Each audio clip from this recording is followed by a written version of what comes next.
Boa noite! Bem-vindos à nossa primeira sala de professores de 2025. Hoje a gente vai falar com a Tainá sobre como fazer o sensorial em casa com as crianças pequenas, que a gente chama dos nidos.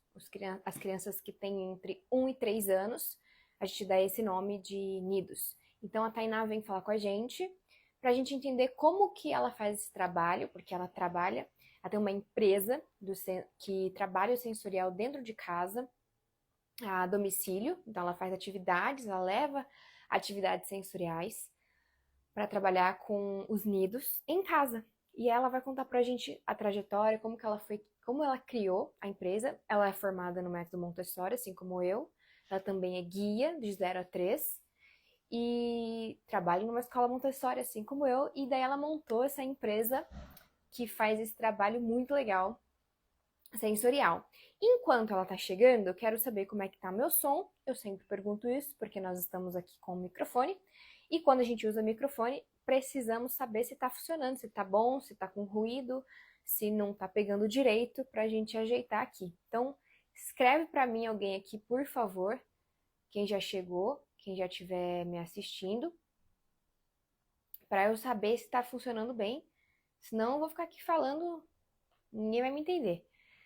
Som ok, então som ok. Obrigada, Matheus. Tiago, Matheus. Tiago. Não sei se você prefere Tiago ou só Matheus, mas muito obrigada pelo aviso. O som tá saindo certinho, a Lívia tá falando. Obrigada, Lívia. Bom, então para quem tá caindo de paraquedas na live de hoje, para vocês entenderem o que tá acontecendo aqui, porque que eu abri a câmera na terça-feira às 8h30 da noite. A sala de professores é uma série de lives que acontece toda semana aqui no meu perfil. Então, todas as terças-feiras eu abro a live nesse mesmo horário, às 8h30 da noite, com esse título de sala de professores. Essa é a quinta, comecei agora, essa é a quinta live, e eu sempre trago um professor que trabalha com o método Montessori e um professor de música. Às vezes calha de ser um professor de música que trabalha com o método Montessori, assim como eu, mas eles são um pouquinho mais raros, então nem sempre eu consigo trazer essa pessoa, esse profissional que faz esses dois trabalhos. Mas os professores de música normalmente são pessoas que eu conheço o trabalho, que eu acompanho, então que tem um princípio, algum valor que combina com o meu, com o que eu falo aqui, e, enfim, e o professor Montessori é um professor de sala, que é guia ou é um head teacher, né, que a gente fala, um professor principal, assim, de sala, que tá lá todos os dias com a criança, e cada um eu trago um tema específico. Então, já trouxe aqui o ambiente preparado, já trouxe músico falando de ambiente preparado, já trouxe professor de sala falando de ambiente, já trouxe professor de música, que trabalha a Beatriz, que trabalha com o método Montessori, é um professor de música em escola Montessori, para falar sobre o ambiente também. Já trouxe a Jéssica para falar sobre a criança. Então, mas a gente mais falou sobre a questão da linguagem, né, da música e do inglês, como que esse bilinguismo aí consegue beneficiar as crianças. Então, a gente trouxe um tópico um pouquinho diferente. Trouxe a Alissa para falar do sensorial dos bebês. A Alissa trabalha comigo, a Alissa Hashimoto. Foi a última live, ela falou do sensorial que a gente faz com os bebês mesmo, até um ano e pouquinho, 1 ano e meio, que é um trabalho que ela faz na escola, que eu acompanho diariamente e gosto muito. Então, trouxe ela na última live. Hoje, estou trazendo a Tainá para falar com a gente do sensorial, mas a Tainá vai falar do sensorial para os mais velhos um pouco. Então, não para os bebês, como a Alissa falou, mas para os de 1 a 3 anos, até um pouquinho mais velhos, com quem ela já trabalha tanto na escola quanto no Sensori, na Sensori, com a Sensori, que é a empresa dela. Então, que ela faz esse trabalho a domicílio. Então, ela está entrando e acho que eu falei todos os tópicos que eu trouxe. Então, para você que está caindo de paraquedas aqui, você já sabe que toda terça-feira você vai ter uma aula gratuita. E o mais legal é que esses professores estão trazendo um bônus pra gente toda semana. Todo mundo que vem traz uma atividade, um bônus, uma coisa bem legal para você que está assistindo, você que é ouvinte, sair daqui com mais conteúdo para você aplicar, um conteúdo bem prático. Lógico que tudo que você ouvir aqui, que vai ser esse trajeto deles, de cada professor, você consegue também aplicar na sua vida. Mas você tem que talvez adaptar um pouco mais, sabe? Pegar os detalhes e destrinchar tudo aquilo. E as atividades acabam sendo um pouco mais fáceis da gente aplicar. Então, boa noite para todo mundo que está entrando. Hoje a gente vai falar sobre o sensorial para as crianças mais velhas e eu vou chamar a Tainá para a gente começar, porque ela tem bastante coisa para contar para a gente. A Maraike, que querida Maraike! Feliz ano novo, feliz 2025, nos vemos já já, minha professora de canto. Vamos lá. Cadê você? Cadê tu, Tatu? Cadê tu? Achei. Bom, então, antes de eu chamar a Tainá, eu quero só pedir para você encaminhar essa live para uma pessoa, um professor, alguém que você saiba que vai se beneficiar, que tem interesse, que trabalha com criança. Assim já pega todos os insights que a gente for trazer aqui.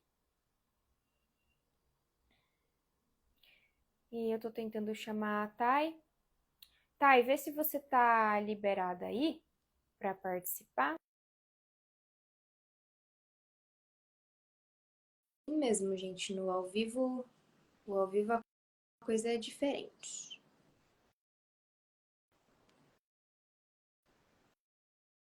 Vamos lá que ela vai aqui. Vocês podem colocar aqui já que algumas dúvidas, questões ou perguntas, se vocês tiverem. E a gente vai respondendo ao longo da live, tá bom? Por isso que eu já peço para vocês escreverem, assim eu consigo até fixar. Enquanto ela vai entrando, eu vou até fixar o nome da nossa live, para quem entrar daqui a pouco poder saber, que é como trabalhar o sensorial em casa. Assim já fica. Tá, entra, ela não tá conseguindo entrar. Entra pelo Instagram do Sensório, você consegue? Assim, eu consigo te chamar. A gente abre uma nova possibilidade. Tá bom?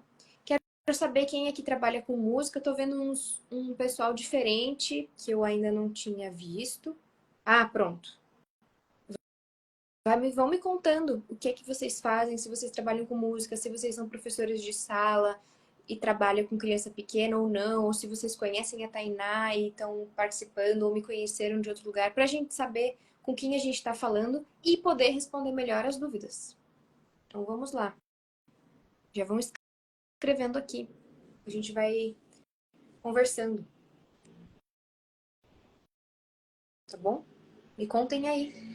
Se alguém aqui trabalha com música, mesmo não sendo professor de música, você pode trabalhar música na sua sala de aula.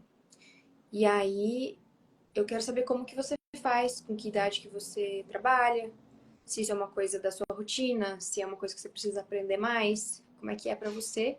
E se você trabalha o sensorial também, né? Se você trabalha com o sensorial, porque, enfim, tanto a música é algo sensorial, mas como que você faz um trabalho mais específico de sensorial? Na live da Lissa, ela falou uma coisa muito importante, um detalhe que a gente às vezes não pensa, que o sensorial está na rotina da criança. Olha que interessante essa, esse pensamento, né? E é verdade, se você for analisar, tá, e me manda o convite de novo. Se você for analisar, toda a rotina da criança tem algo de sensorial. Então, a gente pode pensar em casa, né? Que a gente estava muito conversando de casa. Então, por exemplo, a criança vai dormir. Como que você vai organizar o ambiente para ela dormir? Tudo ali é sensorial. Então, você tem que pensar na iluminação. A iluminação faz parte do campo da visão, né, do sensorial. Você vai pensar na audição, se é um ambiente silencioso ou não. Então, você também está trabalhando o sensorial, sabe? E é isso, vamos ver. Ah, chegou! Tudo Cheguei! bom? Tudo bem, Juju? Como você tá? Tudo certo, graças a Deus. E aí? Maravilha! Tô morrendo de saudade. Tem que marcar de você vir aqui, aí na praia. Gente, pra quem não sabe, a Tainá mora em. Onde você mora? Eu moro na Praia Grande, Tá na Praia Grande. no Mas, litoral de São Paulo. mas a Sensori, você tá trabalhando na Baixista, né? Isso, A Baixada Santista. Isso Eu juntei as mesmo. duas Em palavras. Santos. Mas também fazemos alguns atendimentos aqui na Praia Grande, mas iniciou mesmo na Baixada Santista, em Santos, na cidade de Santos. Legal, lindo. Então você já vai contar todo esse trajeto. Enquanto isso, a Tainá, gente, eu conheci ela, vou só colocar o contexto para a gente poder entender toda a sua história. Então, a Tainá eu conheci lá no curso de especialização de guia Montessori, em janeiro, que a gente foi lá para Florianópolis fazer no Centro Menino Jesus. Inclusive, a Ângela está aqui assistindo a gente. Oi, Ângela, boa noite. Temos uns colegas de lá. E então a Thay também trabalha com Montessori. E aí eu quero, Thay, que você comece contando o seu trajeto para a gente entender como que você chegou no sensorial, como que você chegou no método Montessori e por que que você resolveu trabalhar com o método Montessori. Conta essa tua trajetória para contextualizar quem está ouvindo e entender por que que eu te chamei. Seu trabalho é Sim, lindo. exatamente. Quem sabe um pouco da minha história, eu vim de uma escola muito tradicional, que a gente tinha que pedir permissão para os professores para levantar. E quando eu tinha 9 anos de idade, eu escutava a minha tia contando para minha mãe como que era a escola do meu primo. O nome dele é Breno. E eu fiquei maravilhada. Eu falei, como assim existe essa escola onde as pessoas escolhem o material que quer trabalhar, abre o seu tapetinho, pega ali o material do seu interesse, explora e traz ali toda a aprendizagem, toda a concentração e o conhecimento em cima desse material. E eu, nossa, não é possível que isso existe. A minha tia contando, deslumbrada sobre a situação ali com o filho dela, e ela super encantada, porque ela também nunca tinha ouvido falar sobre Maria Montessori. Quem não sabe, eu sou de Brasília, eu sou brasiliense, e esse contexto que eu contei do meu primo foi da primeira escola montessoriana de Brasília, uma escola bem antiga e muito conhecida por lá também. E eu comecei a entender assim um pouco sobre o que é a pedagogia, quais são os tipos de metodologia, qual é a escola que eu queria para mim, né? A diferença da escola tradicional para uma escola montessoriana é muito grande. E aí eu fiquei pensando, por que que na minha escola é assim e na escola do meu primo é diferente? E isso foi me trazendo alguns questionamentos. Isso eu tinha 9 anos de idade. Até que eu me formei, fiz o meu ensino médio, prestei o Enem, consegui uma bolsa 100% para a área de pedagogia. Até então eu tinha esquecido um pouco sobre a Maria Montessori, porque já tinha se passado bastante tempo. Aí eu comecei a lembrar e estudar um pouco dela e falei, não, meu TCC vai ser Maria Montessori. Eu quero me aprofundar, eu quero conhecer cada vez mais, ainda mais com os conhecimentos pedagógicos que a faculdade traz ali pra gente. Eu queria agregar esse conhecimento desse mundo montessoriano. Então, eu fiz essa formação, não consegui fazer o TCC nessa área, mas fundei a Sensori. E foi o princípio ali onde entrou realmente a Maria Montessori na minha vida e na minha formação como pessoa, como profissional e tudo mais. É... Deixa eu só não me perder na história. Pra eu não pular nenhuma etapa, nenhum processo. E ali eu estava trabalhando, atendendo uma família em Santos. Essa família tinha uma bebê de 6 meses, era uma bebê de pandemia, então ela não tinha contato com ninguém. O primeiro contato que ela teve foi comigo. Eu tinha conhecimento na área pedagógica, então eu prestava um atendimento pedagógico para essa família, agregando também nos cuidados, os cuidados básicos com o bebê, né? O banho, a troca, a alimentação. E uma coisa que é importante é a gente saber que a pedagogia ela não está presa entre quatro paredes. E é o que a gente acha e acredita, né? Que a pedagogia só fica ali dentro da escola. E o meu pensamento não, foi realmente levar a pedagogia para dentro da casa da criança e colocar ali todas as minhas habilidades, tudo aquilo que eu já tinha aprendido dentro da faculdade também. E os pais amaram o atendimento, porque eu levava muitas propostas sensoriais, atividades de estímulo motor, estímulo cognitivo. E os pais, nossa, Thay, como assim? Eu não sabia que você conseguia fazer tudo isso. Eu pensei que você só ia cuidar da minha filha. E realmente foi aquilo que você estava falando da Lisa. O desenvolvimento, ele tá dentro da rotina da criança, é você narrar o que você tá fazendo. Então, toda troca que eu fazia, todo alimento que eu pegava para ela, tudo que eu oferecia para ela, era narrando. E as atividades sensoriais também era o que agregava bastante. Então, eu falei, não, vou fazer alguma pós-graduação, vou me especializar para aprender mais como que o cérebro da criança funciona. Foi aí que eu me inscrevi para prestar o vestibular da Mackenzie e iniciei ali o processo de neurociência aplicada à educação e aprendizagem. Então, ali eu me aprofundei muito mais sobre o desenvolvimento motor, neurológico da criança, todo o desenvolvimento integral, porque tudo começa no cérebro. E as atividades sensoriais, que são os cinco sentidos, a base dela começa no cérebro, né? O toque, o tato, o olfato, os sentidos, a audição, tudo vem da parte neurológica da criança. E ali eu fui me aprofundando um pouquinho mais sobre os conhecimentos de como a criança aprende, quais são os tipos de atividades que a gente precisa estimular e desenvolver essa criança de uma forma integral.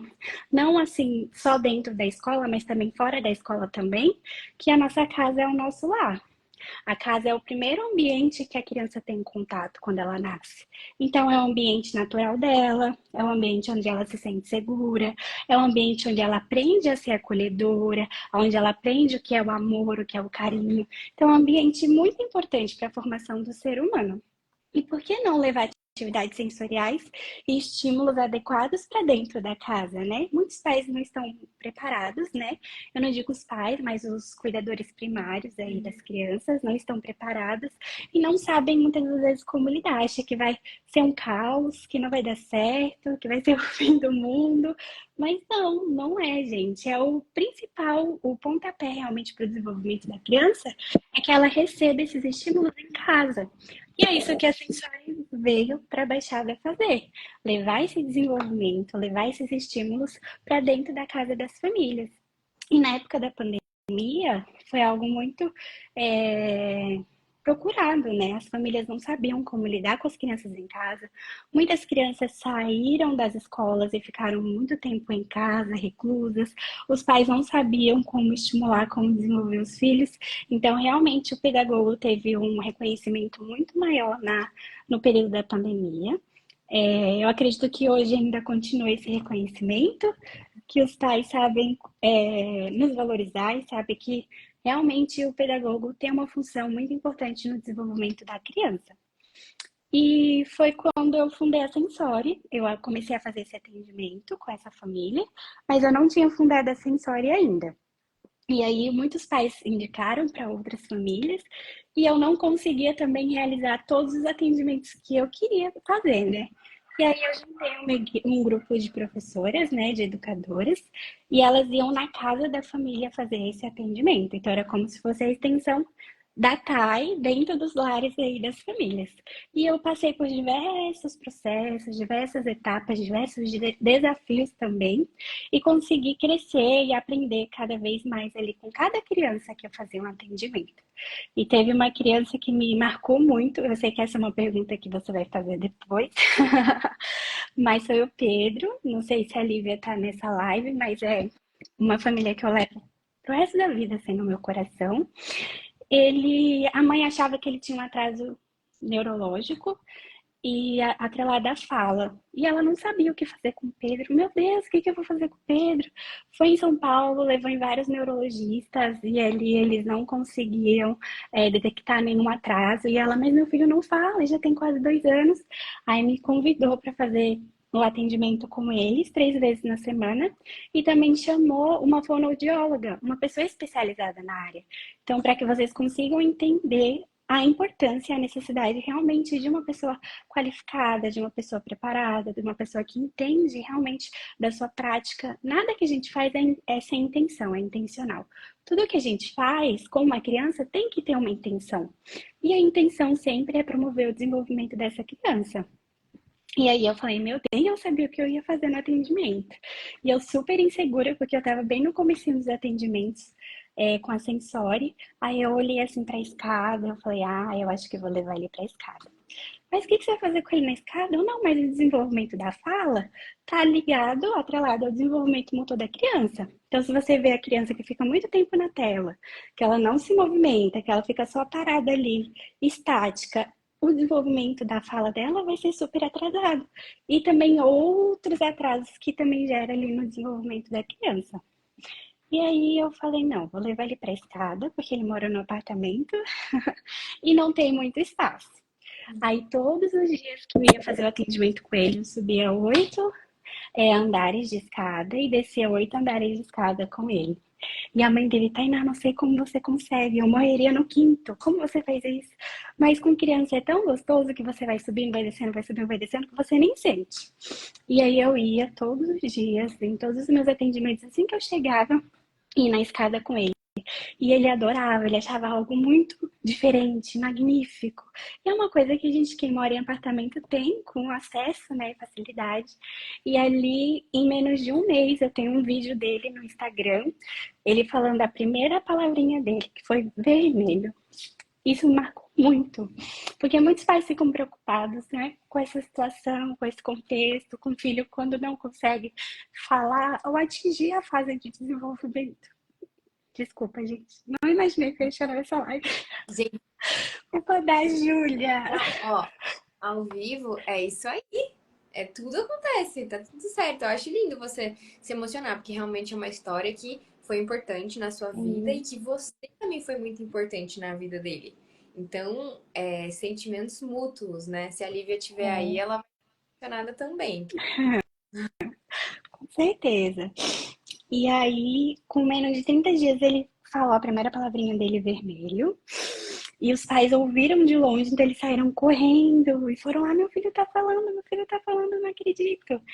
E eles suspenderam o atendimento da fono. E eles me perguntaram, tá, pai, a fono me chamou me perguntando por que eu parei com os atendimentos dela. Aí eu, gente, não sei o porquê. Pai, ele se desenvolveu muito mais com você. Então eu vejo o lado da criança, o lado sensível. Quando ela escolhe o profissional, a criança ela se entrega muito. Então o brincar é uma forma também de ter conexão com a criança. Eu falo que você quer ter conexão com a criança, é você brincar com ela, é você sentar, é você olhar nos olhos dela, é você conversar com ela. Então isso gera uma conexão muito linda e muito forte. E que tem se perdido com o passar do tempo. Você não vê mais as pessoas, os cuidadores primários, sentando com as crianças, conversando com as crianças. Leva essa responsabilidade para a escola. E não é 100% da escola. É 99% dos pais e 1% da escola. Então, é muito importante esse atendimento domiciliar, algo que a gente tem feito com muito amor, com muito carinho. E quando eu terminei a minha formação em pós-graduação em neurociência, eu falei, não, eu preciso entrar no Montessori. Porque eu sei que eu não quero uma educação tradicional, não quero ter, por mais que eu não tinha um pensamento tradicional, eu queria mergulhar nessa linha montessoriana, entender um pouco mais sobre a autonomia da criança, como que a criança funciona dentro de casa. O ambiente mais preparado para a criança é a casa dela. Então, é onde ela encontra a autonomia dela, que muitas vezes é podada ou é cortada pelos pais, né? E ali eu comecei a estudar bastante sobre o método montessoriano e percebi que agregava muito na Sensori, porque a gente já está no ambiente mais preparado para a criança, que é a casa dela. É claro que precisa de algumas adaptações, mas é bem pouca. E aí eu comecei a procurar cursos para fazer. Vi o SENSP em São Paulo, que é mais perto de mim, só que eu não consegui entrar porque é bem seletivo, tem um número de vagas para algumas pessoas, e aí você tinha que entrar em contato com eles para passar por algum processo seletivo, algumas etapas, e aí eu não consegui. Mas aí no mesmo ano eu encontrei o Instituto Menino Jesus, e ali foi onde eu me inscrevi e fiz o curso online no meio do ano. E em janeiro, foi em janeiro que a gente foi lá para Florianópolis fazer a parte presencial e foi encantador. Foi a melhor experiência que eu tive. Tive o prazer de conhecer a Júlia também durante esse curso e uma outra pessoa que também vai participar aqui da live com a gente, que vocês também vão ter o prazer de conhecer. E foi esse o processo da minha história, da minha trajetória. Hoje eu tenho formação em pedagogia, em neurociência e também formação de 0 a 3 montessoriana. Muito lindo. Tem gente aqui falando, ó, que história linda, né? Maravilhosa. Surgiu de uma necessidade. Basicamente, pelo que assim, eu vejo de fora, daí você vai confirmar, né, Thay? A Uhum. história e todo o seu trabalho de estudo, todo o seu estudo e tudo veio de uma necessidade íntima sua e que depois você reparou que anda das pessoas e das crianças. Sim, Do tipo, fui na casa de uma pessoa que estava necessitando, comecei. Não foi exatamente intencional você começar com a Sensório, no sentido de vou agora abrir uma empresa para fazer isso e montou o projeto, sentou e agora vou fazer. Ele surgiu, né, de uma necessidade sua que foi no encontro ali de outra necessidade de outra pessoa. sim, Então, sim. foi um trabalho muito mais bonito, eu acho, muito mais bonito surgir dessa forma, que você vê que você pode ajudar, sendo que você tá indo atrás daquilo, né? Não foi só vou vender alguma coisa, não. Foi porque você viu que estava precisando e que você podia ajudar. Isso é muito Sim. legal. Então, na verdade, a Sensori, ela é super recente, assim, teoricamente. Tem uns 5 anos, mais ou menos. Eu não acho tão recente assim, É, mas é um bebê. é criança de 5 anos. De Mas, 5 aninhos. mas empresa já é bastante, né? Porque quem trabalha com educação aprende muito, né? Todo o atendimento que você faz, toda a aula que você dá é um aprendizado e você usa aquilo para melhorar a sua aula, né? Adquirir novos materiais. Então você sempre está crescendo. É um processo que cresce muito rápido, né? Eu tenho Sim. assim, de ter esse crescimento rápido. Imagino que para sensório também, já que você cresceu rápido, como você falou, no nível de não conseguir dar conta, precisei contratar profissionais para fazer isso. Para atender. Hoje a gente ainda continua atuando. Trabalhei numa escola montessoriana como professora guia do Nido, mas por algumas questões eu não consegui dar continuidade dentro da escola, mas eu pensei muito no lado social. Hoje eu faço parte do Marista, da rede Marista de Ensino, e eles são crianças, uma rede social, né, em crianças com vulnerabilidades, que não têm um contexto social bem estruturado. Então ali eu consigo levar um pouco do Montessori. Eu falo que Montessori é uma filosofia de vida. Então quando você se encontra com a Maria Montessori, né, de uma certa forma, você é transformada não só fisicamente, mas emocionalmente, internamente, de dentro para fora. Isso transcende a gente, né?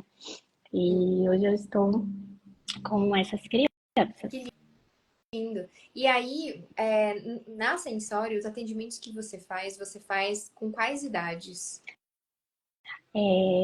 A gente inicia a partir dos 6 meses de idade, porque a criança com 6 meses ela já consegue ter uma interação maior diante das atividades propostas durante os atendimentos. Mas a gente já também desenvolveu crianças de 3 meses, 4 meses, 5 meses. Bebezinhos a gente gostava mais de desenvolver em oficinas sensoriais que a gente fazia aqui em Praia Grande, onde as crianças eram acompanhadas da mãe, né? E a mãe acompanhava a criança ali durante as atividades. E tem idade máxima? Assim, tipo, atende até 6 anos? Não, não tem uma idade máxima. Nós atendemos crianças tanto atípicas quanto as crianças típicas e trabalhamos de uma forma preventiva também. Eu sempre falo para as meninas que eu não vejo uma diferença muito grande de uma criança típica para uma criança atípica. criança. É claro que existem algumas técnicas, mas o que difere a criança atípica de receber alguns tratamentos ou de receber algumas atividades e outras crianças não receberem? Então, eu acredito que as atividades são para todas as crianças, todas as faixas etárias, as idades, com transtorno ou sem transtorno também. Mas não tem uma idade máxima. Família que nos procura, que entende qual é o nosso projeto, qual é a nossa necessidade ali para o desenvolvimento da criança, ela sempre nos chama, ele nos contrata. Então a gente já atendeu criança de 12 anos, 13 anos, o máximo foi essa idade. Legal. Ô, Thay, você contou dessa sua trajetória, mas só para a gente recapitular um pontinho, um detalhe. Quando você começou a trabalhar o sensorial, o que que foi que te chamou a atenção dentro do sensorial para você ver a importância dele, assim, né? Porque a gente que estuda o método Montessori, a gente consegue entender porque a gente vê ele junto com outros parâmetros e é muito bem explicado pra gente. Hoje em dia já a neurociência consegue comprovar muito, né? De todo o método, é um método científico, ele é comprovado. Mas Uhum. não estuda quando você ainda não tinha esse conhecimento. Como foi que você percebeu que, poxa, isso aqui é um ponto que vai fazer muita diferença na vida da criança, então ele tem que ser trabalhado e dentro de casa também, e muitas vezes isso é podado, a gente vê, porque não por maldade, mas por ignorância mesmo, no sentido bem da palavra, né? De não conhecer a importância daquilo que os pais às vezes não se preparam para receber o filho, né? E como que você percebeu essa importância do sensorial e começou a trabalhar com ele? Sim, a palavra sensori vem da palavra sensorial. Eu só tirei o "al" e ficou sensori. Mas eu já tinha um pouco de conhecimento sobre as atividades sensoriais e qual era a importância dela para o desenvolvimento da criança. Eu não tinha uma noção, é claro, tão aprofundada cientificamente de como isso faria diferença na vida de uma criança. E ali foi quando eu iniciei a minha pós-graduação em neurociência e eu consegui entender que as atividades sensoriais, e essa palavra sensorial, ela é muito recente. Ela não é uma palavra antiga ou que era usada há muito tempo atrás, principalmente as atividades. É claro que Montessori já usava essa palavra sensorial, mas era pouco conhecido para muita gente. E a gente só escutava os cinco sentidos, mas como estimular os cinco sentidos de uma criança? Como você consegue fazer isso? E aí eu comecei a pesquisar mais com profundidade, né, nesse contexto sensorial dos estímulos para a criança, entendi a importância e a necessidade. A neurociência diz que mais de 80% do nosso cérebro ele é formado na infância. Na infância existe também a plasticidade cerebral, que é onde a criança consegue, através das experiências que ela vivencia, formar ali o seu cérebro, ter novas sinapses, desenvolver cognitivamente. Então, cada contato que ela tem com uma experiência nova no mundo, seja através do olfato, do tato, da visão, da audição, ela vai se desenvolver de uma certa forma. E a Montessori fala muito sobre isso, que a base mesmo são as atividades sensoriais para a primeira infância. É o toque, é o tato, é o sentir, é apertar, é amassar, até que as atividades que tem dentro do ciclo de uma sala de aula montessoriana é muito voltada nisso, né? Principalmente para as crianças ali do nível de 1 ano a 3 anos de idade. Sim, e é muito legal que você comentou que as pessoas não sabem disso, e o quanto o movimento e o movimento fino ajuda na fala, né? Então tem criança que não é estimulada ao movimento, porque é muito criança de apartamento, ou porque, enfim, às vezes não tem atividades, né? Os pais não dão muita atenção, não conseguem dar. E a criança não desenvolve a fala e fica super preocupado. Às vezes é uma coisa Uhum. natural de cada criança. Na outra live que eu falei com a Beatriz, a segunda live, ela é professora de música, ela falou assim: Júlia, eu vi você colocando aqui no seu Instagram sobre a questão das atividades musicais que você faz com articulação.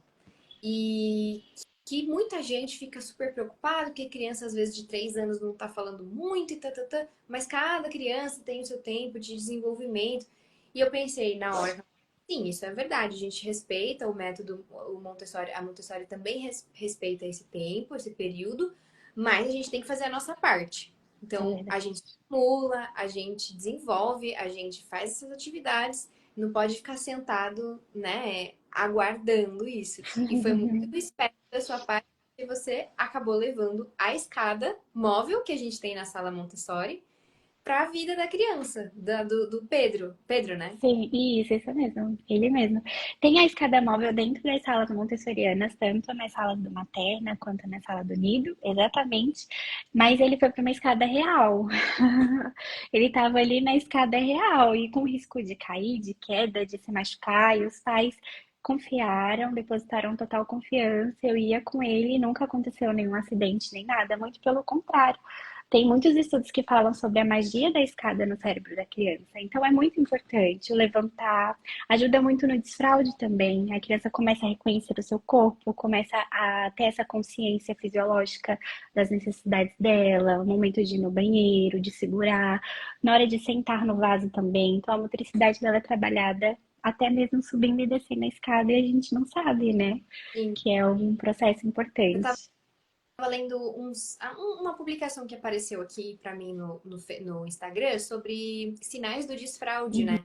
E como Uhum. é, bom, tem uns sinais muito claros, né, que a criança apresenta, mas teve um que eu fiquei bem curiosa de ver, assim, que eu falei, poxa, isso eu não sabia, mas intuitivamente eu fazia nas minhas aulas por conta de outra intenção, né? Então, que é quando a criança consegue pular com os dois pés juntos, assim, ela Sim. tira os dois pés do chão.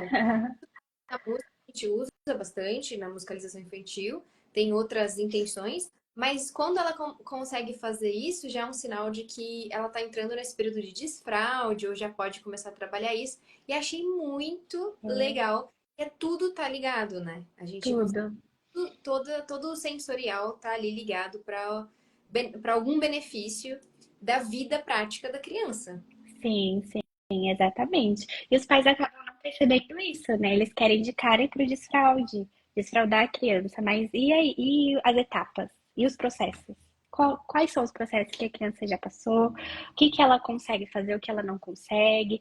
E aí acaba atrasando muito, gerando um desconforto para a criança, um atraso psicológico ou um transtorno psicológico mesmo para a criança, porque eles querem desfraudar e a criança não está preparada para isso, né? Ou acaba deixando para desfraudar depois, porque não quer passar por essa etapa de ter que limpar o chão, ou que dá muito trabalho, ou que é mais cômodo, né, para a família, ou até mesmo a criança começa a entender que ali ela fazendo xixi ou cocô dentro da fralda é mais tranquilo para ela, que alguém vai ali limpar ela, ela vai ficar limpa e aí tá tudo certo. Então, os pais precisam entender essas etapas e estimular os seus filhos antes de iniciar o desfraude, né? Falar, não, realmente meu filho está preparado para não gerar nenhum atraso e nenhuma questão psicológica, né, na vida da criança. Sim, nossa. É, pra gente já fechar esse assunto, porque eu quero que você fale sobre um outro tópico, eu Tá bom. tava de uma professora minha, eu não lembro bem quem que era, mas a história que ela contou foi meio chocante. Ela disse assim, quando meu filho era pequeno, ele foi passar pelo desfraude, ele ficou muito envergonhado porque a gente desfraudou ele no momento errado. E Hum, aí, quando ele desfraudou, ele começou a fazer, ele ia para trás do sofá de casa para fazer cocô, porque ele morria de vergonha de ir no banheiro ou de avisar que ele precisava ir ao banheiro e tudo mais. E ele, hoje já, ela contando, né? Hoje ele já é adulto, ele tem 20 e tantos anos, mas ele tem problemas graves intestinais, porque é não. tudo psicológico e virou um problema real para ele. Então, olha como Uhum. afeta a vida. E ela depois ela contou que eles foram atrás de entender de onde veio e acabaram descobrindo que provavelmente teve esse início aí na época do desfraude. Então, observar os sinais e estudar para É, ser um pai mais assertivo, né? A gente nunca vai ser perfeito, mas enfim, sim, de mais assertivo a gente consegue pelo menos ser um pouquinho melhor. E sim. aí, eu quero entrar no outro tópico, que é assim, você contou desse desafio, que foi o Pedro, porque foi o início dos seus atendimentos e tudo mais. Mas, nesse processo da Sensória, que agora eu tô num processo parecido, depois depois eu vou aqui, eu fico curiosa de saber qual foi o seu maior desafio, ou algo que você pode trazer, assim, para as pessoas que fazem algum atendimento a domicílio, que montaram empresas, ou que, enfim, são professores, o que que você passou de mais tocante desafiador e que você pode deixar como um conselho, assim, tipo, ai, não faça isso, ou então vai para esse outro lado, eu fiz e me esborrachei, ou então eu fiz e deu muito certo, copie. Sim, eu acho que o que deu muito certo foi convidar pessoas que eram próximas a mim. Isso me trazia uma segurança em encaminhar elas para os atendimentos. A gente sabe que entrar na casa da pessoa é uma coisa muito séria e a gente se responsabiliza muito por isso. Então, cada pessoa que eu encaminhava eram pessoas da minha confiança, do meu convívio. Nunca foi uma pessoa que eu peguei de currículo. É claro que na caminhada aí a gente encontra bastante pessoas e isso me ajudou bastante por conta da minha área, da minha formação. Então, são pessoas que eu conheci na faculdade, conheci em cursos, ou que já conviviam comigo há bastante tempo e entrou aí nesse projeto para me ajudar, para somar, para crescer. E hoje estamos aqui com 5 aninhos. Por conta de algumas experiências, eu decidi parar com os atendimentos, então hoje eu não dou continuidade aos atendimentos, hoje são as professoras que fazem os atendimentos, eu fico mais na parte administrativa, por isso que o Instagram está totalmente atrasado, desatualizado, não tem uma pessoa responsável por isso, eu já pedi a ajuda da Júlia, a Júlia disse que vai me ajudar, estou esperando esses conselhos ainda, mas deu super certo, foi uma experiência e algo muito bom que aconteceu e que eu não esperava que fosse acontecer comigo. Eu acho que quando, como você falou, quando você não espera, parece que é mais gostoso, né? De sentir, de viver. Foi algo que eu não esperava que fosse acontecer mesmo. Você entrou pra. Você agora é CEO do seu negócio, né? Ai, que chique! Já era, ainda estava no atendimento dia a dia, que acho que é também um processo muito importante, até porque você precisa formar as pessoas que estão trabalhando com você, né? Mostrar para elas como que você quer que sejam os atendimentos e como que cuide das crianças, dar o seu toque, assim, o toque Tainá, E né? Tem história. Então, elas precisam sim. também te acompanhar e depois você sente que pode deixá-las por conta própria. Então, eu acho que é um processo natural. Você sente falta de atendimentos? Eu sinto bastante falta, porque é o contato individualizado com a criança. A gente fala que na escola tem um atendimento, o contato individualizado. O Montessori trabalha muito isso, e eu acredito fielmente por conta das observações. Mas quando você está numa sala com 20, 30 crianças, você não consegue atender aquela criança de uma maneira individualizada, infelizmente. E algo que eu gostaria de deixar muito para os pais é sempre se atentar na metodologia dos seus filhos. O que que você espera para o seu filho daqui 5 anos ou daqui 10 anos? Autonomia, você espera que ele seja um ser que pensa, crítico, que ele seja responsável pelas suas ações, e tudo isso começa na infância. É o chão que a gente percorre por toda a vida, né? Então, como você falou, o psicólogo pesquisou sobre um trauma que ele teve na infância que gerou toda essa situação com ele na vida adulta. Então, a infância é algo que a gente tem que levar a sério, levar muito em consideração. Cada ação, cada atitude que a gente toma ali diante de uma criança, ela vai levar para o resto da vida. Tem um vídeo na Sensória que fala, né, sobre você dar nomes para a criança, você é chata, você é isso, você é aquilo outro, de uma forma assim, para a gente normal, né? Mas para a criança que está recebendo, está em desenvolvimento, em crescimento, para ela pode internalizar aquilo e levar para o resto da vida dela. Então, como adulto, a gente tem que estar bem preparado aí. É claro que ninguém é perfeito, estamos aqui todos para aprender, mas fazer o nosso melhor, que isso é o que importa. E sempre pensando no bem-estar da criança, né? É verdade. Essa coisa de dar nomes, né? A gente já aprende quando estuda um pouco de Montessori como não deve ser, não é interessante, não deve ser feito, né? Principalmente com esse cunho de essa qualidade tão pesada, assim, você é chato, Uhum. enfim, que às vezes eles fazem por uma brincadeira e aí a gente tem que cortar um pouquinho. Deixa É, eu para a meu outro sim. tópico que eu quero ouvir você. Uhum. Você falou desses desafios e da prevenção. Hoje você está trabalhando como professora em sala, não é? E Isso, como professora em sala de aula. dentro da sala de aula, o que que você acha que mais te toca, assim? Porque apesar de não estar mais no colégio Montessori, Montessoriana. está trabalhando, você ainda continua com as crianças. Então, como é que está sendo como foi essa troca? Ou, enfim, ainda está sendo, né? Eu acho que são duas realidades totalmente diferentes da escola montessoriana, que a gente sabe que é um contexto social totalmente diferente, né? Para aquela criança ali que está dentro de uma escola montessoriana e para uma criança que realmente não teve essa condição, não teve essa oportunidade. É um desafio muito grande tentar entender eles, tentar entender todo esse contexto social que eles carregam, essa bagagem que eles trazem de casa para dentro da escola. É claro que a gente tenta aplicar um pouquinho ali do Montessori, não é 100%, mas é uma escola que trabalha muito a autonomia da criança, então eles se servem, eles descartam o alimento, eles reconhecem os alimentos que eles estão comendo, sempre que a gente serve a gente fala, trabalhar a autonomia deles calçarem o próprio sapato ou se vestirem sozinhos, é algo que a gente deixa com uma liberdade assim um pouco assistida. A Rede Marista ela não é uma escola montessoriana, mas ela trabalha muito essa autonomia da criança. E as professoras também, elas estão dispostas a isso, né? Porque existem aqueles profissionais que realmente acham que o lado mais prático, mais fácil, ela quer aplicar. E aí, para a criança, não é o melhor para ela, né? E aí a gente quer seguir esse caminho mais prático, mas acaba atrasando bastante a criança. E aí eu enfrento alguns desafios em relação a isso, a realidade das crianças e tentar aplicar um pouco da liberdade, que a gente sabe que é tão importante. A Lisa, na live anterior, ela comentou sobre a liberdade de ir no banheiro.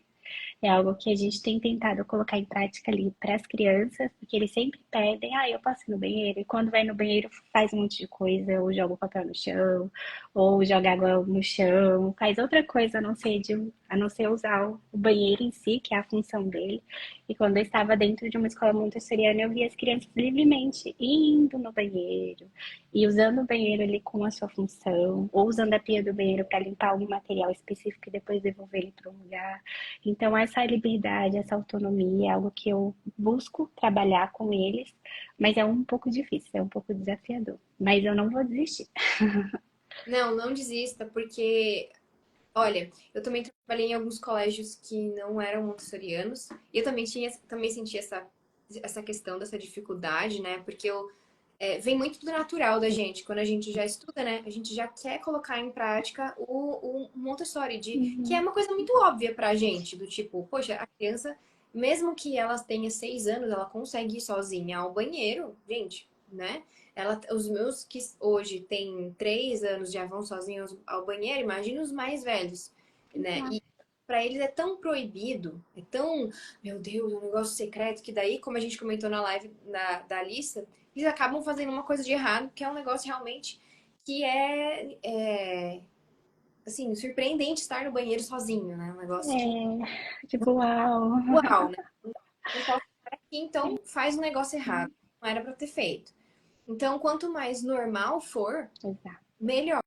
E Uhum. eu também enfrentava isso e eu falava, não, se não for. Eles têm um carinho maior, eu acho, por quem dá essa liberdade a eles, que é uma liberdade que eles vão vendo que eles só têm a liberdade porque eles estão conquistando o seu respeito, eles têm uma admiração.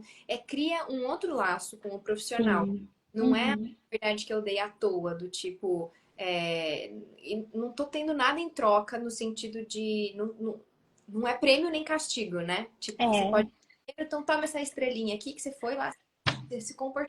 Mas a gente trabalha no mútuo, do assim, eu te respeitei, você me respeitou. Então, beleza. Então a gente cria uma relação diferente com eles. E eu gostava muito de ter essa relação que outros professores não conseguiam ter. E até vinham me perguntar, deve acontecer isso com você também, você vai contar. Se eles chegam para você e perguntam, nossa, como que você consegue fazer essa turma ser desse jeito, mais calma? Como que eu ouvia isso assim, você dá chá de camomila? Eu falava, não, não dou chá de nada pra criança, ela só tô cuidando dela. é. Exato, e é tudo que a criança precisa, né?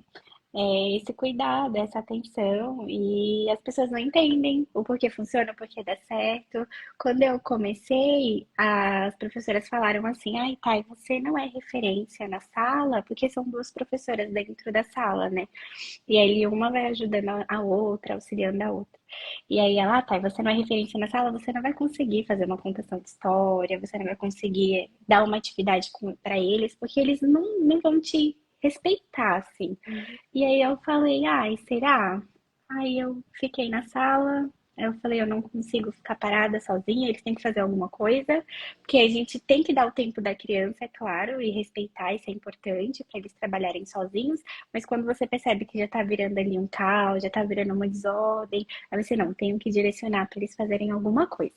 E aí eu fui fazer uma colagem com eles. Todas as crianças sentaram e prestaram atenção na explicação e na forma que a gente ia fazer essa colagem. E quando eu terminei, estavam todos os trabalhos assim das crianças expostos no chão, todas as professoras saíram para fora assim das salas e falaram: Meu Deus, Tainá, como você conseguiu fazer isso? Se com a gente, que a referência já é difícil, mas são técnicas e técnicas que a gente pega ali da Maria Montessori, a forma de falar, o tom, a forma de ouvir as crianças, de ensinar para elas respeitarem a vez do amigo, esperar a vez no momento de falar. Então, são coisas que a gente vai aprendendo ali na prática mesmo, no dia a dia, e que é muito valioso pra E, gente. e é engraçado que quem passa, assim, e ouve a gente falar disso, pensa, ah, é aquela educação positiva lá, que a criança faz o que quer, e que você não é mais rígido e você não fala duro com eles. Gente, fala assim, Fala assim. duro. Fala sim. É que o pessoal confunde muito, né? A educação positiva com permissividade. Então, tem muita diferença, né, nesses dois termos. E eles acabam achando que é uma coisa só, e realmente não é. Só porque você fala baixo com uma criança quer dizer que você está sendo muito boba com a criança, ou a criança não vai te respeitar por causa disso. Muito pelo contrário. Ela está entendendo que você respeita ela, que você entende ela. Então, desenvolve e desperta muitas outras áreas, né, na criança, que é importante a gente, como adulto, acessar essas áreas aí de conhecimento, de desenvolvimento. Sim, verdade.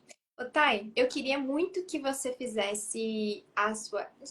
A gente nem acabou conversando sobre isso, de falar um pouco de uma atividade assim para o Hum, pessoal, poder fazer em casa.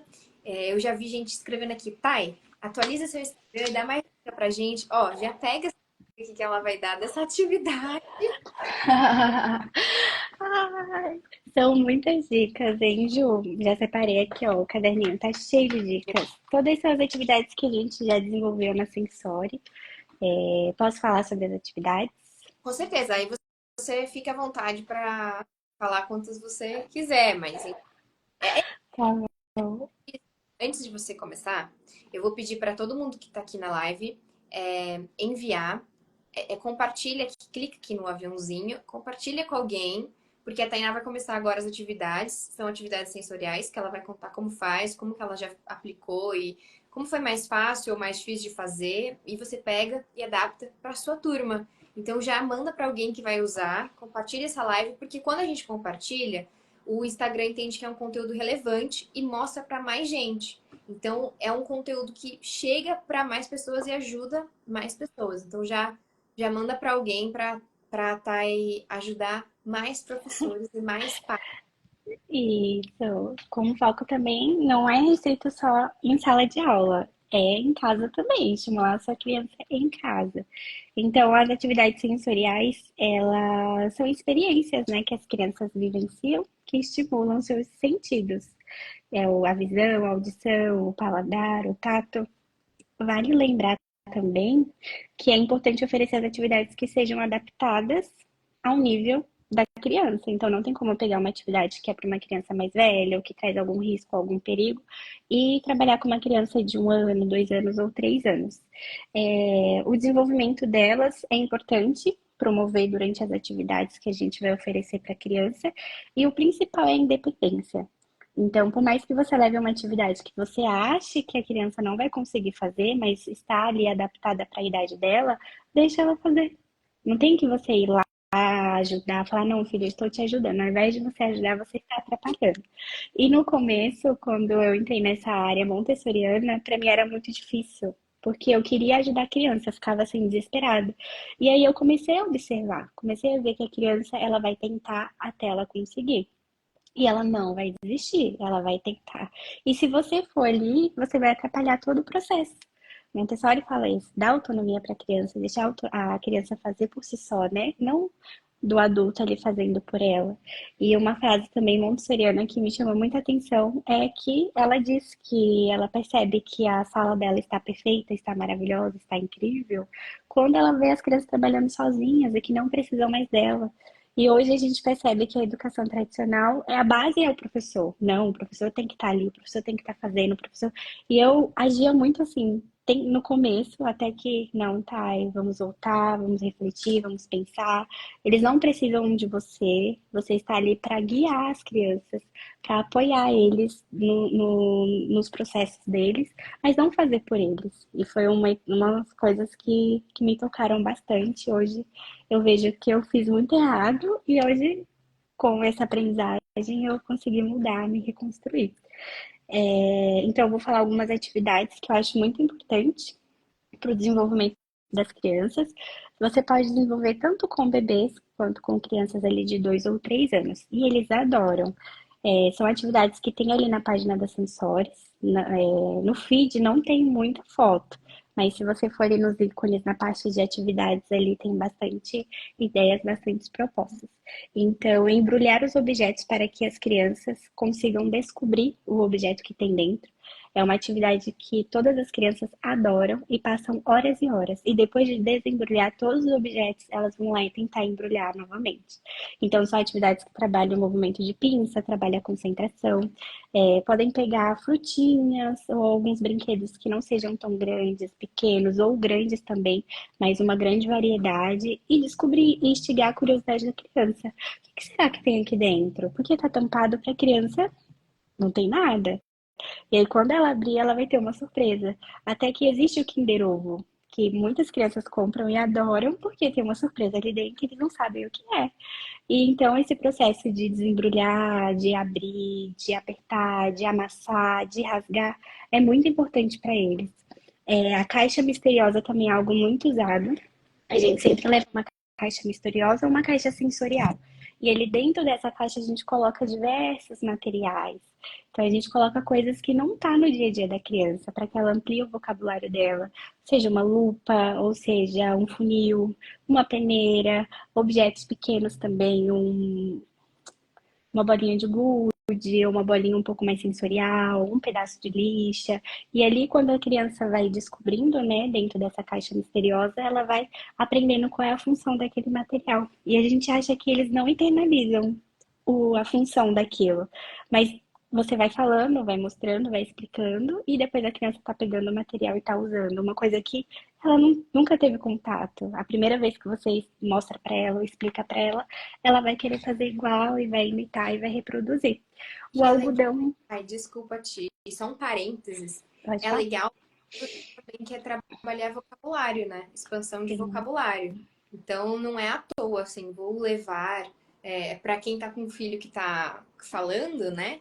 É, Falar o B da bola, leva objetos que têm esse som, que vão ajudar na produção desse som, e sim. conhecer o nome de cada objeto, que às vezes a criança passa por ele todo dia, mas não sabe, Não né?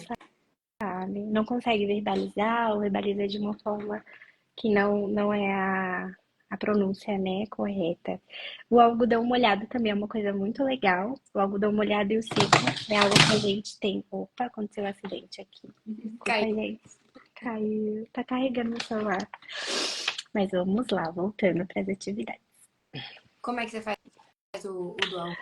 O algodão molhado e o algodão seco é algo que a gente tem em casa, né? Tem muitos bebês que têm acesso ali ao algodão e os pais não deixam a criança tocar, não deixam a criança pegar, não deixam a criança sentir.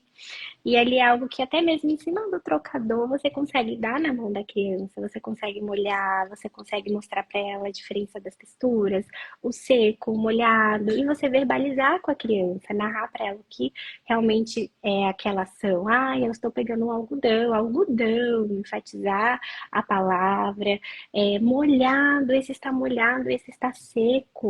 E a criança vai começar a ter essa distinção, né? Começar a ter esse conhecimento do seco, do molhado, água quente, água fria.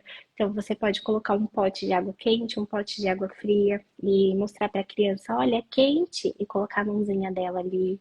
Olha, fria e aí direcionar a mãozinha da criança para água fria.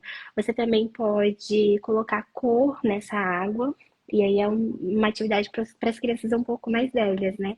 Que elas já conseguem não só associar a cor, porque senão os bebês eles vão achar que o que tá vermelho tá quente, e o que tá azul tá gelado. Não, para as crianças mais velhas, só para dar uma extensão mesmo dessa atividade.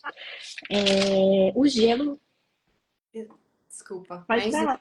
a intenção de quando a criança mais velha, ela já trabalhou o algodão dessa forma que você fez, achei muito legal, né? No trocador, de pegar e saber a diferença do seco pro molhado. Ela usar o algodão molhado, ela molha o algodão para limpar as plantas. A gente usa assim em casa, né? Para tirar o pó de cada planta, né? E aí ela vai trabalhar outro sensorial também, que não só o algodão, mas no sensorial do toque da planta, de saber cuidar, de saber que, poxa, o ambiente precisa de cuidado. Planta se faz carinho, porque tem criança que adora arrancar a planta, bater, Tem mesmo. batendo a planta. Sim, arrancando. E a gente tem que ensinar, né? Carinho na planta. A planta também é um ser vivo. É muito comum mesmo.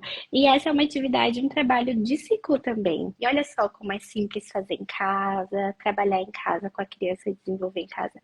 Limpar vidros era algo que as crianças ali do nido adoravam fazer. Gente, é um borrifador, um rodinho e um paninho. E as crianças vão ali limpar os vidros.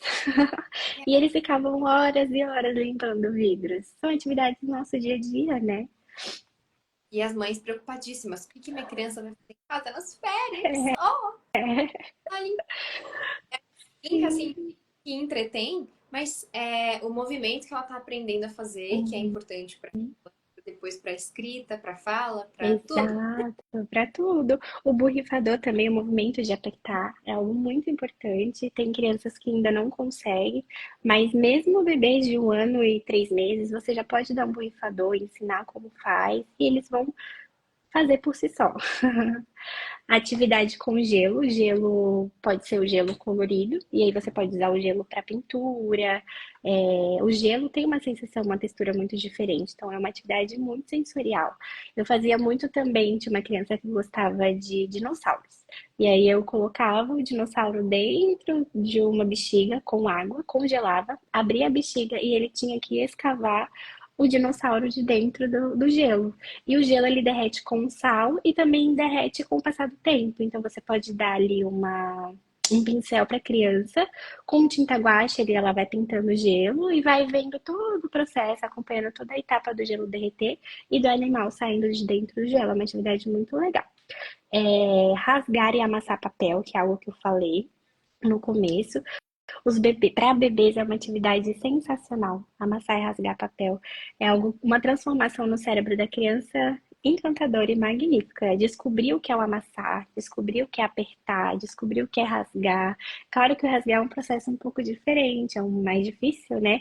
Mas dá opção para os papéis de seda, que são mais fininhos, então eles conseguem fazer com facilidade. É claro que eu não vou dar uma sulfite, que é um pouco mais grossa, pode trazer um risco para a criança também, mas o papel de seda, ele é muito fininho e as crianças adoram. Fazer bolinha, várias bolinhas, eles adoram ali amassar o papel. Quando eles descobrem o processo de amassar, é algo que eles querem fazer com tudo. Tudo que eles pegam, eles querem apertar. O pareamento de cores também é muito importante. Eu lembro de um atendimento que eu fiz que a criança, ela, bebê, tinha uns 10 meses, né? Eu tô numa escola que tem crianças com 4 anos que ainda não conseguem diferenciar as cores. Então, a gente percebe aí que teve uma negligência, né, no desenvolvimento da criança, porque é algo que ela começa a distinguir, perceber visualmente qual é a diferença, quais são as tonalidades, o verde escuro, o verde claro. E ali, com uma bebê de 10 meses, eu enchi várias bexigas de água, aquelas bem pequenininhas, coloridas, e coloquei num pote. E aí eu fui mostrando para ela, apresentando para ela as bexigas e pedi para ela apertar. E ela adorava apertar as bexigas, porque é molinho, é sensorial. E aí, quando foi no outro dia, eu voltei com as mesmas bexigas e eu falava assim: Amanda, pega pra mim a cor vermelha. Ela ia lá e pegava a vermelha. Agora aperta a bexiga vermelha. E eu já verbalizando pra ela que aquela bexiga é vermelha, pra ela já ir nomeando e reconhecendo as cores. Ela apertava, apertava, apertava, apertava. Tem um vídeo dela, muito fofinho. Aí eu agora pega pra Thay a bexiga amarela. Aí ela ia lá no pote, pegava a bexiga amarela e apertava, apertava, apertava, apertava, apertava. Até que ela apertou muito uma bexiga e estourou. Aí ela fez uma carinha assim de susto. Calma, não tem problema. A gente pega uma outra bexiga pra você. Ela ficou toda feliz. A gente foi lá na pia, encheu a bexiga. Mas ela já reconhecia. Mesmo antes de falar, ela já reconhecia. A leitura também para essa faixa etária é muito importante para os bebês. Iniciar a leitura. Ah, meu filho não interage comigo durante a leitura, ele não. Eu leio para ele, ele se dispersa muito fácil. A leitura é um processo muito importante. A gente pode ler para bebês desde os 4 meses de vida, é algo que eles vão se apropriando ali com o tempo, vão entendendo a necessidade ou a importância. Tem pessoas que hoje não gostam de leitura porque não teve uma base assim, né? Muito firme, muito sólida para essa área de leitura. Não foram apresentados muitos livros, enfim, tem uma série de questões. Então, sempre dentro da sensória, a gente sempre leva muitos livros, apresenta para os bebês, desde ali dos 6 meses, faz contação de história para eles, faz leitura. E no caso também de outros bebês, eles reconheciam a figura, mas não conseguiam falar ainda, porque a fala, ela vem depois. O que vem antes é o reconhecimento da imagem, o reconhecimento da figura. Então eu mostrava para ela e falava: Amanda, onde está a árvore? Ela apontava para mim. Aonde está o passarinho? Ela apontava para mim. Então ela reconhecia a figura, ela reconhecia o que eu estava falando para ela, né, o comando, mas ela ainda não conseguia falar. Então Hum. olha só que engraçado. Você não precisa esperar a criança falar para você começar a estimular esse reconhecimento dela. Você já pode estimular desde muito cedo, desde antes, com as narrações, com as conversas. É... Eu Pode tenho um falar. vídeo de uma aluna minha que eu tava um dia de assistente, nem tava como professora de música, eu fui como assistente num período na escola. E essa minha aluna tinha uns 3 anos, ela não sabia ler ainda, ela estava muito interessada já, nos 3 anos a gente começa a se interessar no período da, da escrita e da leitura, né? Então ela queria ficar o tempo todo só nos livros, mas ela não sabia ler, então ela inventava histórias pelas figuras. E eu tenho um vídeo muito engraçado dela, e ela tem uma risada assim muito engraçada dela lendo e ela falava um monte de coisa que ela ditava com. Ela tava criando a própria história, né? E ela, sabe? Ela falava assim, o sapato. Ela ria assim, eu juro. Eu Que gracinha. Se vi você puder, depois compartilha com a gente esse vídeo. Eu só tô aqui imaginando a cena. Oh, que vou pedir fofa, Ju. a ação da mãe dela pra compartilhar. Muito, mas é assim, o que eu quero dizer é que ela não sabia ler, mas Uhum. ela tava vendo as imagens, reconhecendo as imagens, né? E se divertindo ali, sozinha, no mundo, criando um interesse maior, né? Porque, enfim, tá. É, que lindo. Nossa, é lindo demais. E essa é uma etapa muito importante, né, para a criança, ela reconhecer a leitura, a importância da leitura também. Então, em casa, é sempre bom você deixar à disposição da criança vários livros, ou alguns livros, ou um ou outro. Fazer rodízio de brinquedo também é algo muito importante. A criança, ela enjoa dos brinquedos e acaba não querendo brincar com nada. Então, quando você guarda um brinquedo e depois apresenta para a criança, é como se fosse um brinquedo novo para ela, né? Então é muito legal fazer esses rodízios de brinquedos também. E dos livros, né? Que é uma descoberta muito linda para as E o crianças. o rodízio também tem a questão de você trabalhar o foco e a concentração, né? Que é algo que eu também Exato. falo aqui com as pessoas, eu falo muito disso. Mas quando você coloca menos objetos, você foca e se concentra mais. Então, alguém falou, não vou dar nomes, mas me falaram assim esses dias. Ai, porque ela deixa um monte de brinquedinho aqui no tapete para o filho dela. Eu pensei, ai meu Deus, que caos deve ser, né? Porque ele enjoa, né? Sim, Não se concentra. e não se concentra em nada, em Já nada. foi. Tem que deixar dois, três no Uhum. máximo. E depois você traz outros. Tá É, tudo bem. sim, sim. E as crianças perdem mesmo a concentração. Quando tem muita opção assim, eles vão procurar outras coisas para fazer e acabam nem ligando muito. E lembra muito da sala montessoriana, né? Ali tem um material só. E a criança ela tem que aprender a dividir com o amigo, então não tem essa briga, essa disputa. E ela entende que é claro que é difícil ali pro nido, né? Alguns momentos eles querem o material do outro amigo, ou reage puxando, tomando, mas sempre tem ali o adulto preparado explicando que é para esperar a vez dele, que o amigo tá usando o material. E é só tem um material ali. Então, por que dar três, quatro, cinco para uma criança? Você pode dar um e esperar ela brincar, brincar, explorar, explorar, explorar, e depois você apresenta um outro brinquedo para ela. Pareamento de cores é algo muito legal, então você pode fazer com as coisas que você tem em casa. Eu levei um bambolê vermelho e um bambolê azul, mas você pode trabalhar outras cores. Na época, a criança estava na vibe dessas duas cores. Então, tudo era azul, tudo era vermelho. Então, para ela diferenciar ou distinguir as cores, né? Aí eu falei, vamos procurar pela casa os objetos ou brinquedos azuis. E aí ela ia pegando todos os brinquedos que era azul. Às vezes ela pegava um preto, um vermelho, esse é azul? Aí ela olhava assim, ela, não. Aí guardava. Aí ia lá no azul e pegava o azul. Então ficou um bambolê redondinho, né? Com vários brinquedos azuis e o outro. É legal também fazer com blocos de montar, que é uma coisa que todas as crianças têm, também em muita quantidade e facilita e ajuda bastante fazer esse pareamento, essa separação por cores. É o arroz colorido. Deixa Ah, eu já tô terminando, tá o arroz bom? Oh, meu Deus. é febre. Febre. Dentro dessa história eu falo que é o nosso carro-chefe. E é uma coisa muito fácil, muito simples de fazer. É arroz, corante e vinagre. Mistura ali, não põe bastante vinagre, nem bastante corante, só se você quiser uma cor muito intensa. E trabalhar o tato da criança e também o transpor. Pode pegar uma colher, pode ser com pote, a criança vai ali estimulando, sendo estimulada, né, através do arroz, e é uma concentração ali que rende por horas e horas e horas. E com tanto a mão quanto o pé, né? Exato, tanto a mão quanto o pé. Para os bebês é muito importante os pés, eles têm uma sensibilidade muito grande nos pés, então é importante eles terem essas vivências, né, desses sentidos e das texturas, exato, isso mesmo. É isso, gente. Muito legal, todas as atividades. Muitas atividades.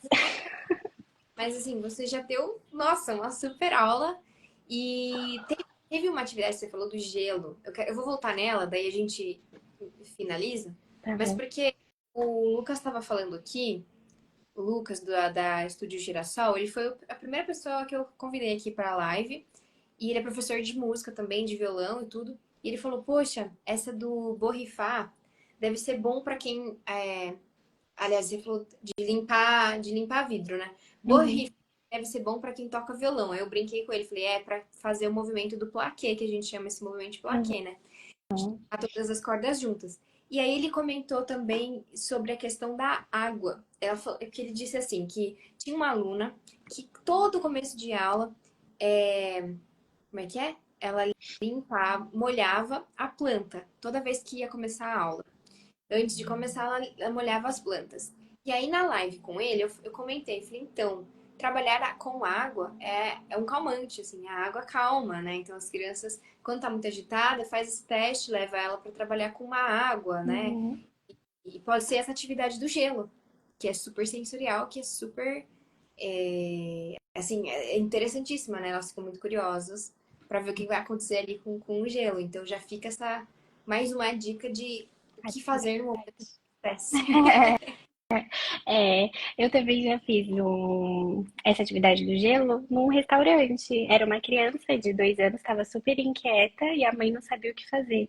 Aí eu só peguei o gelo do copo e dei na mão da criança. Ela ficou paralisada, olhando o gelo, tocando, sentindo o gelo, como se ela nunca tivesse visto gelo na vida. Então, é uma atividade que traz também esse toque, é sensorial, é calmante também para criança. É muito gostoso. Mas era uma pessoa aleatória? Não, era filha de uma conhecida. Ainda bem. Que Que susto, né, Ju? foi, nossa, a Thay tá bem professora. É, Você chega xingando. ufa. Ah, Você também, que bom que você ajudou, né? Mas sim, legal, deu certo. gostei dessa dica. Muito bom. Ó, quem não conhece, quem ainda não conhece o Instagram da Sensori, já entra aí, @sensoricba, certo? Uhum. E eu lembrei de uma música, até mesmo a gente está falando do sensorial, né? E é claro que está dentro da rotina da criança, a parte auditiva também é uma atividade sensorial muito importante. E para trabalhar com criancinhas ali de 1 aninho e pouco, 2 aninhos, ampliar o vocabulário, eu não vou cantar, mas eu vou narrar um pouquinho sobre essa música Sim. e trabalha bater as palmas e o momento de esperar também com as crianças, né? Então, a mãe ou uma pessoa ali, o adulto, vai sempre falar para a criança algum tipo de comida. E é uma brincadeira super antiga que você pode ir treinando com seu filho. E aí vai falando, macarrão, aí bate palma. Miojo, bate palma. Nossa, só comida nada saudável, né? Vamos trazer para da realidade da criança. Fruta, mamão, melancia, abacate. Então você pode trazer ter um repertório aí muito grande. E aí você joga no meio alguma coisa que não seja comida. Então, jacaré, aí não pode bater palma. Então a criança tem que ter atenção no que a gente está falando. E aí ela não bate palma e canta a musiquinha. Jacaré não é comida, vai dar dor de barriga. E não sei se você já viu essa música ou já ou conheceu, mas eu achei muito interessante. Eu achei muito legal também compartilhar com as famílias, com os responsáveis, porque no momento ali que a criança está sem o que fazer e precisa esperar, é uma música que você pode trazer nesse momento de espera. Olha, vamos esperar tal coisa. E aí você começa a trazer a atenção da criança para essa música, né? Ou para alguma outra coisa. Tem outras músicas também, que é muito, muito legal. Eu fazia muito lá na escola Montessori, que é Sou um palhaço pimpão, tenho nariz de pimentão, agora eu quero ver a careta que a Júlia vai fazer. Aí a Júlia faz uma careta. E as crianças ficavam todas sentadas, super concentradas, esperando a vez dela para fazer a careta. Então você já trabalha as expressões faciais das crianças, você já começa a perceber se a criança ela se expressa bem ou não, aí você começa também a preparar outras atividades que trazem esse reconhecimento, né, das expressões. Eu acho muito legal. Tem outras também, o boneco de massinha, quando você quer que todas as crianças sentem e as crianças estão correndo pela sala, aí eu começo bem baixinho a cantar a música Boneco de massinha. Tu conhece, né, Ju? Conheço. Um dia endureceu, respirou bem fundo e amoleceu, braços, pernas, pescoço a mexer, respirou bem fundo e depois sentou. E aí todas sentam. Então são coisas que despertam a atenção da criança, né? A gente tem que ter ali alguns joguinhos de cintura, algumas estratégias também dentro da nossa mochilinha pedagógica para estar trabalhando com as crianças. Essa da comida é bem legal, porque você também está trabalhando, enfim, vocabulário, outras conexões, né? Uhum. E eu não lembro como é que é a melodia, mas a gente canta na escola, é antiga, né? Também é Gente, melodia eu preciso recapitular. Mas na internet, no na YouTube internet tem. tem. Qualquer coisa eu canto pra você no WhatsApp. E mando. Você tem mais algum comentário agora no espaço aberto? Quem não seguiu ainda a Sensori vai lá buscar, pode buscar a Thay, que ela agora, depois que a gente conversar, né, Thay? Ela vai dar uma turbinada no Instagram dela, agora que ela é CEO, né? E então vocês vão acompanhar muito mais o trabalho dela por lá, mas se você quiser deixar mais algum comentário, alguma coisa que passou e você esqueceu de falar, enfim, pode, fica livre. Acho que é isso. Eu quero agradecer a parceria, né? Das pessoas que entraram aí, que já me conhecem, começaram a reagir, com algumas palavrinhas. Agradecer também a Juju por essa oportunidade. Foi um prazer conhecer você ali no curso. A gente sabe que do Montessori para a vida são pessoas que a gente vai levar para o resto da nossa vida, que trabalha ali a mesma metodologia, que entende um pouco, né, dessa área que é tão grande, ter o encontro assim de pensamento, de pessoas que nos entendem é importante. E somar para o que você precisar, qualquer dúvida que você tiver também, você tem total liberdade de mandar uma mensagem ou qualquer pessoa aqui que assistiu até o final dessa live, que não desistiu no meio do caminho, que eu falei bastante, mas que vem agregar aí dentro da sua casa, no seu lar, com a sua criança. E é isso. Eu que agradeço, dá para aprender muita coisa, muitos insights com toda a sua experiência de vida, com toda a sua sensibilidade. Eu acho que é muito importante a gente pegar isso, não só a parte prática, né, do que você fez para montar sensório, ou no seu caminho que você estudou, mas como você foi sensível nesse período todo de perceber a necessidade, na observação, no cuidado que você tem com os seus alunos, com as famílias que você atende. Então, isso também é muito mais importante às vezes do que ter uma super bagagem de cursos e no fim, às vezes, a gente não sabe o que fazer com aquilo, né? E quem às vezes tem sensibilidade vai até mais longe porque toca mais corações, né? Então, é muito legal ver o seu trajeto. A Bia escreveu aqui mais cedo que orgulho de vocês ou algo do tipo. E é isso mesmo. É muito legal ver o seu trabalho crescer e todo esse processo que você passou, que tá dando super certo. Espero que esse ano seja muito bom. E já fica aqui o convite para quem está assistindo. Terça-feira que vem tem mais live, tem mais sala de professores. Vou trazer a Beatriz. A Beatriz também vai falar sobre psicopedagogia do método Montessori. Mas ao longo da semana eu vou anunciando aqui. A Thay também já fica de convidada, ela sempre é bem-vinda. Eu que agradeço topado por conversa. Eu sei que você é mais tímida, mas falou tudo, deu uma aula, falou um monte de atividade. Eu acho que quem não usar, não, não vai fazer jus, não vai honrar aqui o nosso tempo de hoje. Então é bom de usarem todas as atividades que ela passou. E marca sensória, eu acho que é importante, hein? E marca sem história, afinal é a professora de vocês. Tá bom, Juju? Um Beijo, beijão. beijo. Fica com Deus. Muito obrigada, viu? É eu que agradeço Até.